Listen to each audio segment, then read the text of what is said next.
Hi everybody, I'm Leah of CJ Drill and I'm with Zillow today. And let me tell you, if you've got a tile job in your future, then you're going to want to watch this.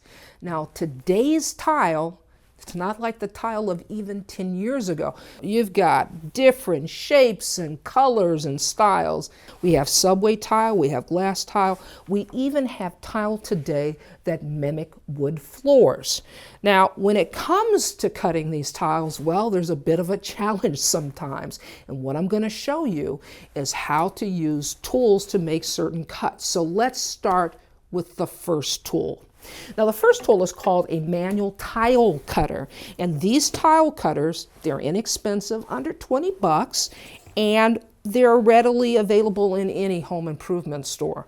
Now the benefits to this tile cutter is that it can make simple straight cuts, and that's what you want to use it for. Now let me demonstrate how it works. You'll want to take your tile, place it in your tile cutter. Now it's got a little wheel, and that wheel you want to rest it right on the edge of the tile, and all we're going to do is score and snap. So I'm just going to move the arm forward, score it. And now what I'm going to do is I'm going to lightly press down on the top of the tile, and it should snap cleanly. Here we go. And what we have there is a very nice straight cut. Now, there are limitations to this tool, and that is it really only makes straight cuts. And then, of course, you're limited to the size of the tool itself. You're not going to get one of those large 18 by 18 tiles in this. And the other limitation is you're not able to make small cuts. Now the next tool I'm going to show you is what's called tile nippers. And what this tool is used for is for those special cuts. Sometimes you got to make a rounded cut on a piece of tile, and I got to tell you, the manual tile cutter isn't going to do that for you, and that's where this tool comes in handy. Now the trick to using one of these tile nippers is, first of all, you need to create a reference line.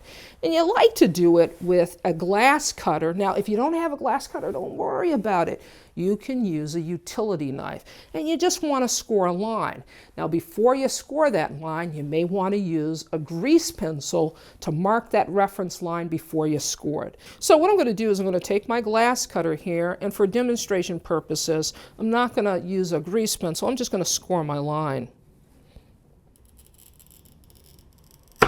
So I've got my line scored.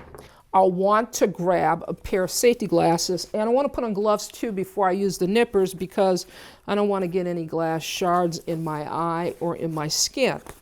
So what you do is you take the tile nippers. Now the trick is you'll want to take a little bit off at a time. You're not taking big giant chunks. If you do that, then there's a risk that you're going to have a cut where you don't want it. And what you want to do is you want to work up to that line. Now once you reach your reference line and you've got it cut just the way you want it, then take a piece of 60 grit sandpaper and you want to sand that smooth a little bit because you won't want to have jagged edges as you might get a cut. Now the next tool up is called a hole saw. Now this hole saw works like a drill bit, believe it or not. You use it in combination with a drill.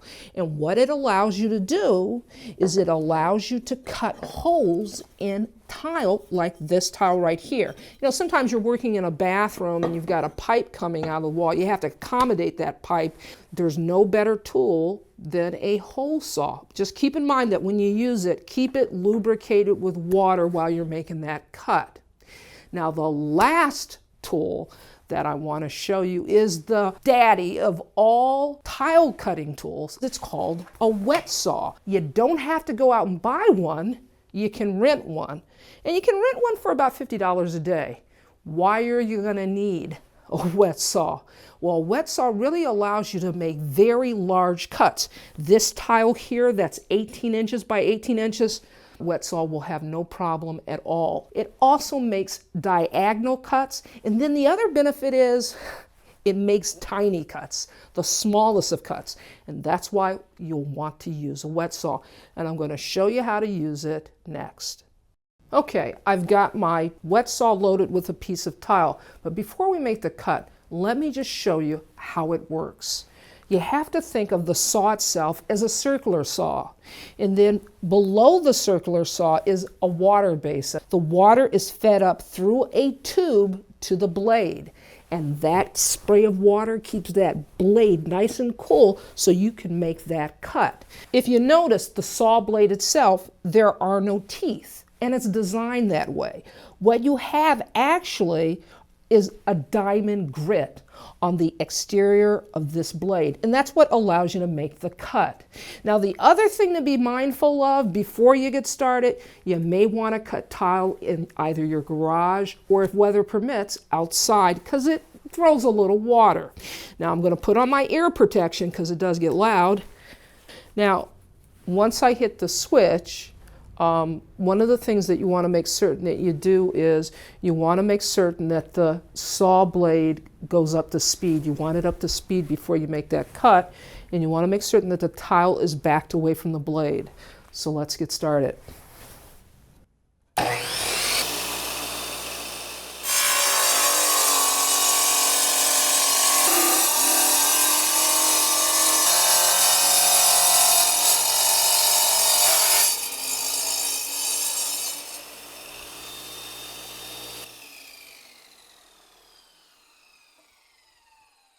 So that's it.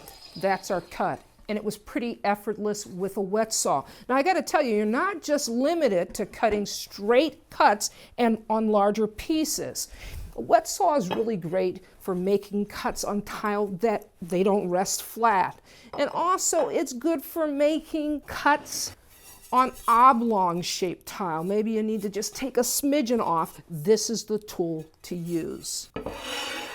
This is Leah saying, you can do this. See you next time.